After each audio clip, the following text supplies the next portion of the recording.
Good morning and welcome to the NBA Daily for December 13th, 2024. Coming up, we got Wes Goldberg from Locked On Heat to talk about the Heat. And, of course, we're going to hit Jimmy Butler's purple hair. And then we've got Sam Amick going along. We're going to talk Rockets. We're going to talk NBA Cup. We're going to talk front office rankings. And we're going to do even more Jimmy Butler talk. Good morning, everybody. Good morning, Zena. Ooh, the Miami Heat pick up their fourth win in a row last night, and the NBA Daily curse did not spread to our new guest, Wes Goldberg. You might know him from Locked On Heat, Locked On NBA. Wes, welcome to the NBA Daily. Thanks for having. What's the curse? I wasn't aware of this. Every time we book a guest, it just feels like the team loses. Oh, okay. Something happens to the team. As long as something happens to the team, I don't care. Nothing to the guest. The guest so far, everyone's. I want to say we're sending people away with good luck. But the team's having bad luck. But good luck here recently for the Heat. Look, they're getting healthy again, finding their footing, won 4 straight. Tyler Hero is looking like a real basketball player these days. And they found this guy, Drew Smith, out of nowhere, who's able to contribute. What's going on with the team right now? And why are we hearing so much buzz that's off the court when they're playing so well? It's a great question. But in terms of the first part, they've finally figured out how they want to play, the rotations that they want to get to. Erik Spoelstra kind of had a pretty audacious plan going into the year, playing Terry Rozier and Tyler Hero together in that backcourt, playing Nikola Jovic at starting power forward spot. There was just so many question marks, not really knowing how that bench unit was going to look or how it was going to work.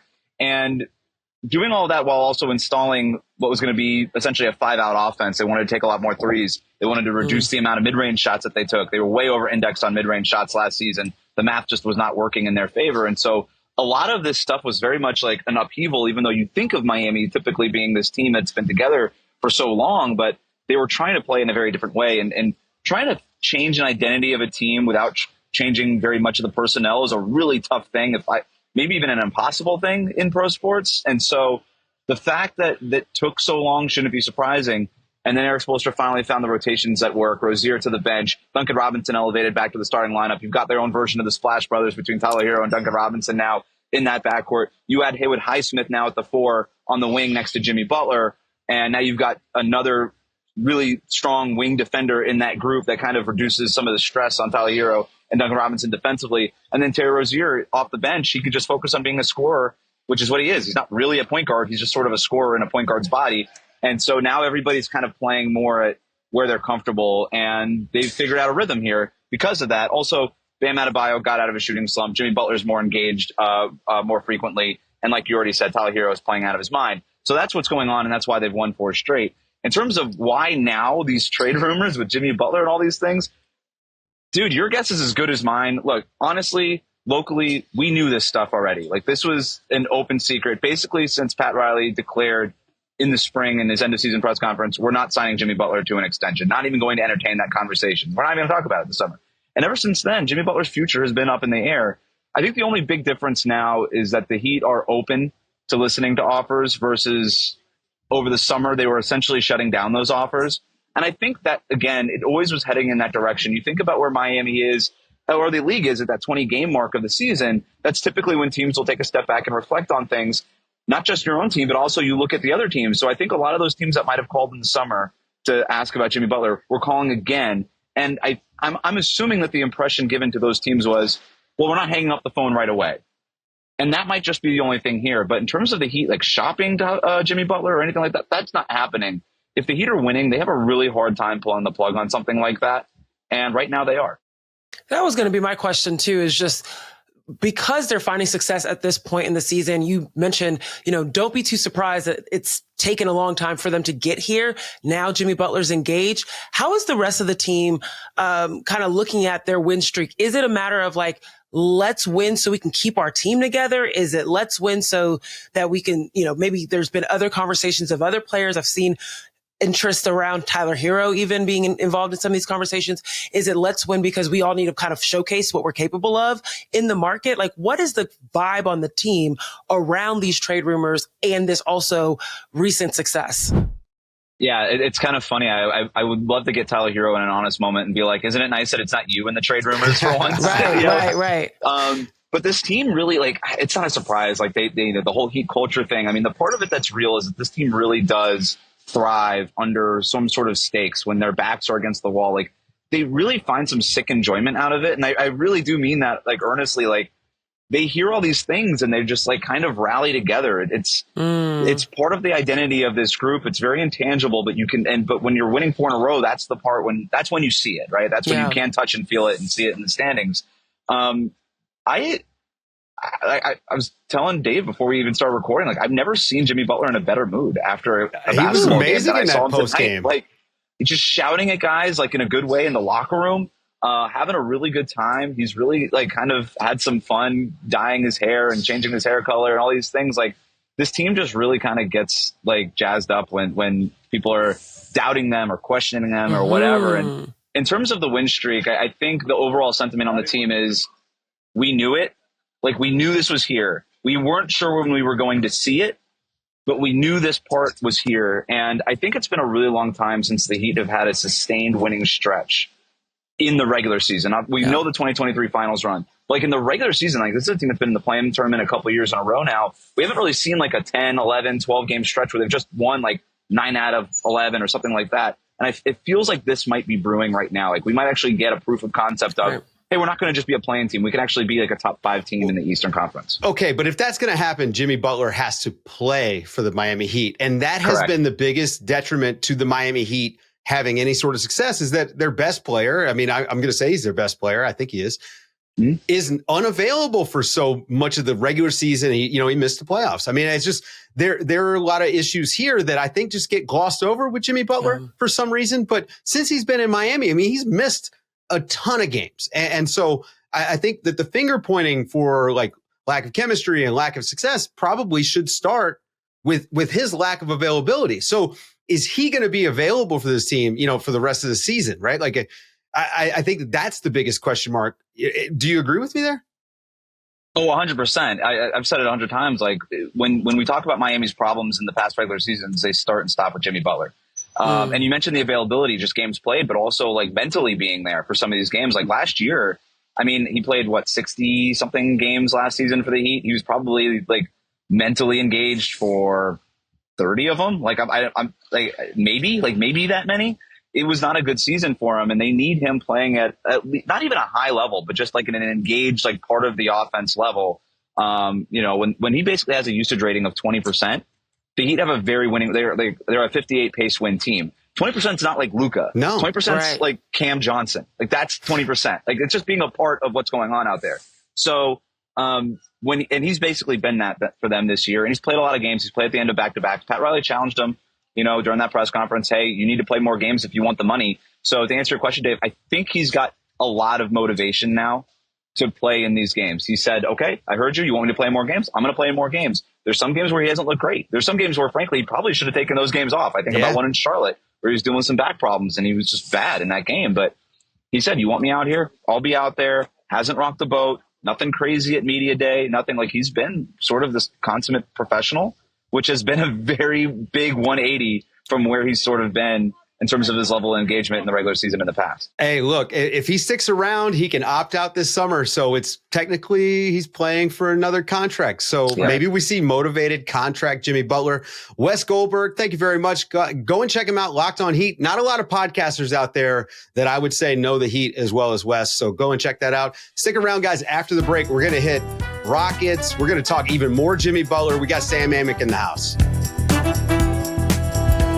December 15th is coming up fast. We got the NBA Cup. We got a lot of stuff happening. So we had to get senior national NBA writer at The Athletic. Also, probably, I think you've been our number one guest. You've probably been on more weeks than not. Sam Amick, welcome back to the show. Had to get you in here ahead of the NBA Cup. Hope you're doing well.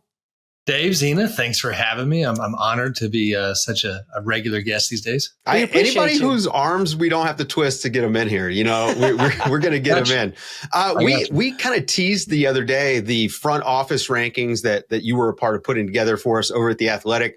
And we mentioned the teams that were left off. And we thought, hey, Atlanta, they've been doing some stuff. Maybe they should be on there. But, you look at that list at the top, you see the Oklahoma City Thunder, and that is eye-opening to me.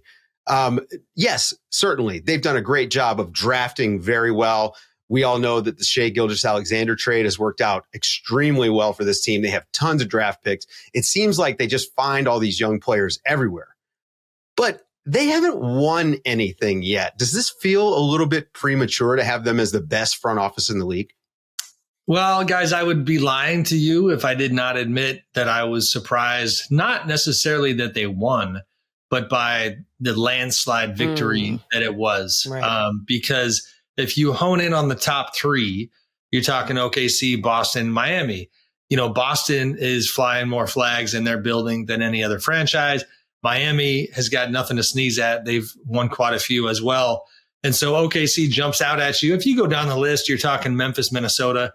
They obviously haven't won either. But for OKC to run away with it surprised me. And I think partly it's two things. For one, that even though those Kevin Durant, Russell Westbrook, James Harden teams didn't actually take it over the finish line, got to the finals once, and then they lose James, KD and Russ do their thing for a while. I think if I could try to put my mind in kind of the minds of the voters, it's a combination of past and present. The Kevin Durant, Russell Westbrook, James Harden Thunder didn't obviously win a title, but they were memorable. They were special. And then even after James left for Houston, you're talking about a KD and Russ era that, sticks in the minds of every basketball person. I think that's part of it. But in the present day, the idea that a team could somehow pull off the combination of title contending, type of competition and level with having a cupboard that is just absolutely stocked full of assets with draft picks and young players galore and having every possible option available at your fingertips, it feels like this vote is the product of envy, if you will, because there are not really any other teams in the league who come close to OKC. I hope I don't mess this up. I believe we just wrote it. I think it's 13 first-round draft picks through 2031, 17 second-rounders. You're talking about even if they stand pat and they don't go, star hunting for another big talent, they could conceivably plan on losing some of these guys because they don't want to pay that next contract and just making sure they draft well again and keep the runway getting even longer. They've just got every option available. To me, that's the biggest thing. The cool thing about OKC is that they represent all of the factors that I would imagine go into this vote. So as you mentioned, having a cupboard full of assets, whether it's young talent, whether it's first round picks. There was also aspects within the article about people talking about cap space that front offices were able to generate for their teams. And then there's aspects of winning, being able to be a memorable team or being actually a championship team. So as I'm reading through these different explanations for the different teams, I'm wondering, did you see a trend in the way that people voted? Did you see that most people voted nearsighted in the sense of, did someone recently win? Did they recently get some good draft picks? Or was it like the whole product? Overall, the history of the team, the legacy of the team was just so undeniably good that overall this front office deserves a vote? It felt, Zena, like it was a process-oriented vote for the most part. And the people who voted, admittedly, a lot of it was text message. You're not always talking to the person. So they didn't necessarily unpack their entire thought process, but it did feel like some of the commentary that we got back, positive and negative, this was mostly focusing on the positive, was, the types of risks that different executives would take. Oh, okay. There was a comment that was in the piece about, somebody said, Tim Conley of the Timberwolves, that they just kind of like the fact that he doesn't give an F. I like that. Yeah, I saw that. That was great.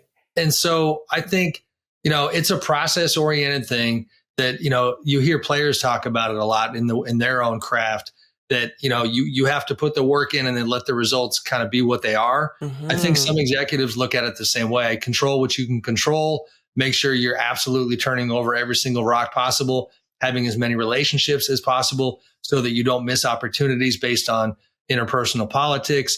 So I think it is a fairly nuanced, kind of respectful analysis of what these people do.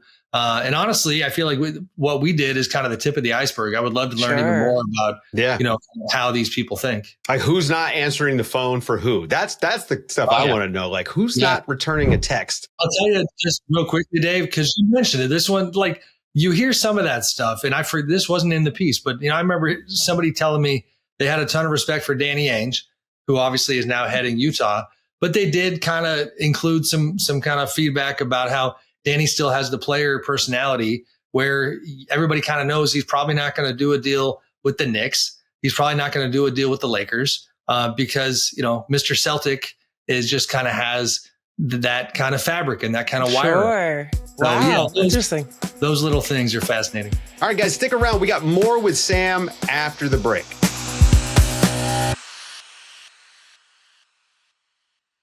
Switching gears a little bit, looking ahead to the weekend, you got a piece out today about the Houston Rockets. We've been saying all season that the NBA Cup means more. It may mean as much to the Rockets as any other team that's left in the tournament. I mean, the Thunder really won it, but I think if you watch the way the Rockets, were diving on the floor in the final seconds of the game against the Warriors the other night, pretty clear those guys are hungry for it. What is your impression? You've spent some time around them. You've talked to people. What's your impression of this team and where they're at right now and where they're going? Well, I mean, first of all, to me, the joy that you saw after they beat the Warriors, and this is right up Zena's alley, is not just the NBA Cup. They had not beat the Warriors since before. There we go. Right. I was going to say that. I was like, Dave, I think it had to do with the curse. I mean, the front of the Houston Chronicle quite literally had a titled article, Breaking the Curse. I think that definitely fed into it on top of the NBA Cup. But hey, we ain't taking nothing away from the league. We ain't going to take nothing away from them. Sorry, Sam, go ahead. I think it was maybe Tari Eason. The cameras caught him going in the locker room and you could read his lips and he said, about effing time. That was the vibe. 15's a lot, man. Yeah. That's a lot. Second longest streak. Yeah. And it was funny because, and this kind of, I'll get back to your question, David. It made me think about, those Rockets teams that battled with the Warriors in the conference finals and how much things had changed. And so what I enjoyed writing about in the piece today is that this Rockets rebuild has got such a different tint than the era that came before. Ime Udoka comes in. And credit to, the Rockets, Tillman Fertitta, Rafael Stone, when they went for looking for a new coach, they made it a priority to pick somebody who was going to be defensive minded. In fact, Rafael says in the piece that it was actually defensive minded over best coach, which sounds kind of wild. Interesting. He then even said, he goes, thankfully, Ime was best coach as well. But that's where their heads were at. They thought the defensive side needed to get impacted. And so Ime comes in. And this subplot has always fascinated me. James Harden made it really, really clear that he wanted to come back to Houston a couple summers ago. They even met. It was Ime, James's agent, and James. And Ime had to find a tactful way, ultimately, and Rafael as well, of saying thanks but no thanks, because that's not the type of road we're going down. They wanted defense. They wanted two-way. They wanted young.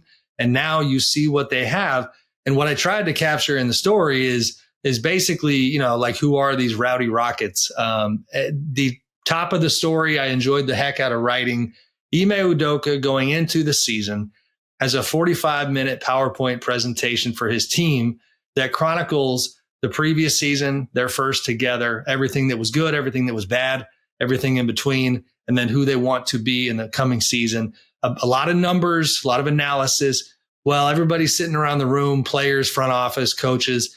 And at the end of the 45-minute video, they were all pretty surprised to see what I call the montage of mayhem, which is 15 consecutive video clips of different fisticuffs, incidences, every little dust up that happened with the Rockets last year, starting infamously with Ime getting kicked out for talking trash with LeBron.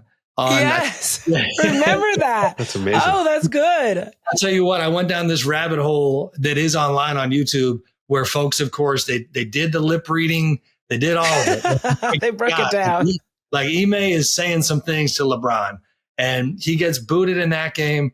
2 weeks later, Dylan Brooks and Ime both get ejected in Milwaukee. Apparently on this video, Ime made sure to have the audio also included from the commentators. And you could hear them saying things like, Houston's at it again. Here come the Rockets. And I asked him, well, like Ime told me the story, and I'm like, all right, I'm a little confused. Is this like, hey guys, time to knock this off? Or is this like, this is who we are? He's like, oh no, this is who we are. Turn it up to 11. Yeah. Let's get riled up. That's crazy. Yeah. And they're leaning into it. I mean, and they have synergy from top to bottom. I asked Rafael, the GM, like, do you ever have times when you kind of feel like your coach is maybe pushing the envelope a little bit too much? And he says, I'm 100% fine with every single thing he said and done. We take the consequences. He actually, I thought it was fascinating. He said, and I'm paraphrasing, but that the cost of backing up, so to speak, and this is up your alley, Dave, as if it's a fight, the cost of backing up is actually greater than not backing up. And that's the way they're going to roll. And honestly, it's been fun to watch. It's actually perfect timing that this is actually coming out right after the executive front office ranking. Because I feel like this sort of move from the Mike D'Antoni, James Harden, Chris Paul era of the Rockets going to this era of the Jalen Greens, the long 6'7", 6'8", 9 wings that you've got now, the two-way players. This is going to be respected, I feel. Eventually, this move is going to be respected. Sure. This is it's giving Bad Boys Pistons. And I wasn't around for that era, but they found success.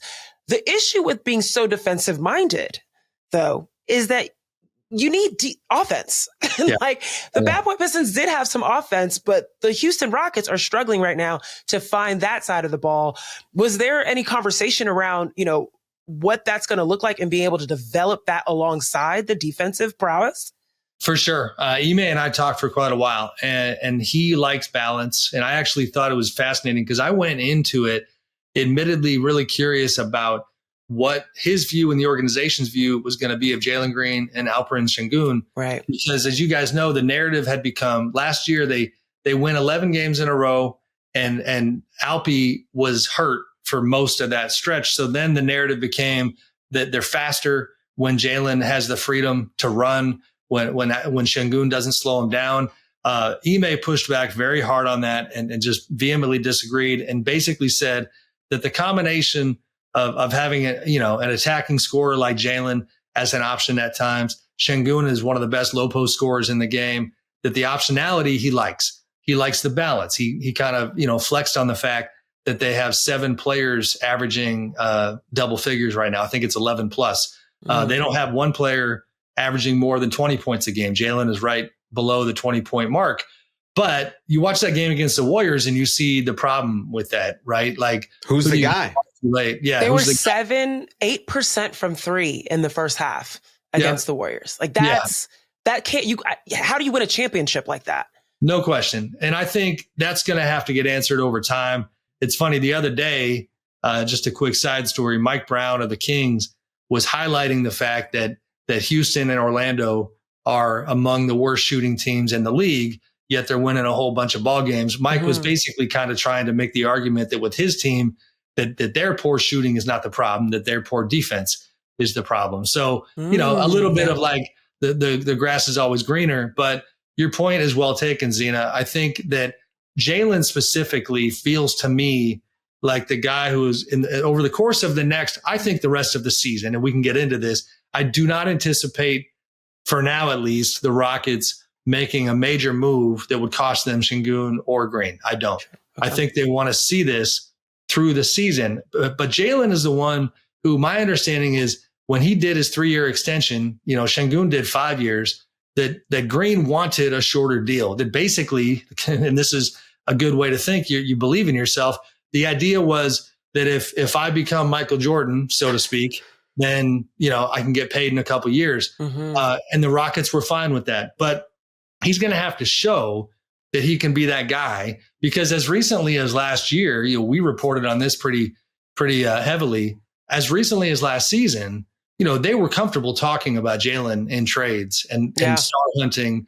And I mean, names like Devin Booker, if he broke free, Zion Williamson, they have been looking for seemingly more reliable offensive options. And Jalen, as much as they love him, there's just a little bit, I think, still of it's something beyond a trial period, but I think it's still the relationship is evolving. Just really quickly, the parallel between Jalen Green and his G League Ignite teammate, Jonathan Kuminga, has been fascinating. Yeah. Like their stories align so closely in the way that they show up in their different teams. But sorry. Yeah. And to your point, Zena, like last night, you saw Kuminga like in real time audition. You know what I mean? Yeah. Like right. I was like, please don't trade me. I'm going to be the guy right here. I'm going to take the torch from Steph. That's happening, with every game. Yeah. You feel like the young guys on the Warriors, young guys on the Rockets, both tryouts to not get traded for Jimmy Butler? So the Houston side, you're only as good as what you're being told right now. Right. But from folks who definitely know, the interest in Jimmy Butler does not seem to be very strong, if really at all. And that does check out with their organizational messaging has been consistent going back to last year, where they've drawn a pretty distinct line between possible targets in terms of players who were in their early 30s or even late 20s. It seems like even future Hall of Famers like Jimmy Butler, Kevin Durant, like they do not appear interested in 34, 35 plus. And that's why I think when Jimmy's name is crossing their desk right now, and I'm not the only one reporting this, but that the indications are that's highly unlikely. And that's why, again, I go back to Devin. Devin's a guy that no signs that Devin wants out of Phoenix, but if he ever did, my God, the Rockets would be at the front of the line and a lot of other teams. Yeah. But the age difference there, I think, is a key factor. Yeah. Although the Thunder have enough draft picks and young guys that they can come in on anybody. That's going to do it for today's show, folks. Thanks to Sam Amick. Thanks to Wes Goldberg. Thanks to Zena Keita for hanging out. We'll see you guys if you're around in Las Vegas for the NBA Cup. Don't forget, we're going to be there. We'll have a post-game show after the 2 games Saturday night, so check that out Sunday morning. Thank you guys for listening again to the NBA Daily. Thanks for waking up with us.